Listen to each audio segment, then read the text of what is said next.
बेसन की मिठाई। अस्सलाम वालेकुम, एनी की किचन में खुशामदीद। मेरे चैनल को सब्सक्राइब करें। मज़ेदार खानों की तरकीबों को हासिल करने के लिए बेल के बटन को ज़रूर दबाएं। नाजरीन की सहूलत के लिए मैं अंग्रेज़ी और उर्दू ज़बान में तरकीब कार्ड शामिल करूंगी, जिसके स्क्रीनशॉट लेकर आप इसे महफूज कर सकते हैं। चलिए अपनी रेसिपी को स्टार्ट करते हैं। बेसन की मिठाई बनाने के लिए जो अज्जा दरकार हैं हमें वो ये हैं।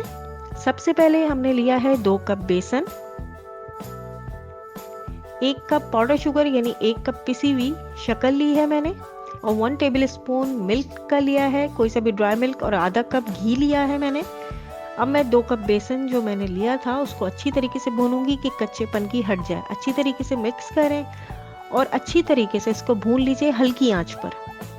अब मैं आधा कप जो घी था वो ऐड करूंगी, इसे अच्छी तरीके से भूनूंगी। मुस्तकिल हमें चमचा जो है वो चलाते रहना है हल्की आंच पर।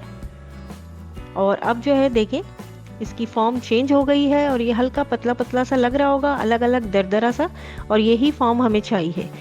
अब इस स्टेज पे मैं चुटकी भर जर्दे का कलर डालूंगी ताकि हमारी जो मिठाई है उसका कलर जो है बहुत खूबसूरत सा आए। 1 चुटकी मैंने डाला है, आप लोग भी 1 चुटकी डाल दें। और इसके बाद मैंने वो जो 1 कप शक्कर पिसी हुई थी वो ऐड कर दी है। शक्कर डालते ही हम 1 टेबल स्पून लिक्विड दूध का डालेंगे, अच्छी तरीके से मिक्स करेंगे। जैसे ही हम दूध डालेंगे, अपना लिक्विड वाला दूध डालने के बाद फौरन जो है कढ़ाई इस आमेज़े को छोड़ देगी। ये देखिए आप अच्छी तरीके से इसे मिक्स करें और जो है हल्की आंच बिल्कुल रखनी है। अब हमें दूसरा जो बर्तन है वो तैयार करना है और उस पर अच्छी तरीके से तेल का स्प्रे कर लीजिए, या तेल कोई सा भी ले के टिश्यू पेपर के ज़रिए चारों तरफ लगा लीजिए ताकि हमारी मिठाई चिपके ना। अब मैंने वो जो आमेज़ा था वो इसके अंदर डाल दिया है। अच्छी तरीके से इसे जो है वो टैप टैप करके लेवल करें, स्मूथ सा कर लें इसको। ऊपर से टेक्सचर इसका ये जो क्रैक्स हो रहे हैं वो ना हो। अच्छी तरीके से करने के बाद इसको ठंडा करने के लिए मैंने रख दिया था।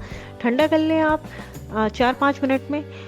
उसके बाद इसको नाइफ की मदद से यानी छुरी की मदद से काट लीजिए, क्यूब शेप में या किसी भी शेप में जो आपका दिल चाहे। उसके बाद बादाम जो है मैंने कुटे हुए बादाम थे वो ऊपर से डालें। आप पिस्ते भी डाल सकते हैं, चांदी की वर्क भी लगा सकते हैं, जो आपका दिल चाहे वो इस पे आप डाल सकते हैं। आपकी डिश रेडी है, आपकी मिठाई ज़बरदस्त सी रेडी है। इसको एंजॉय करें और कमेंट करके ज़रूर बताएं कैसी बनी।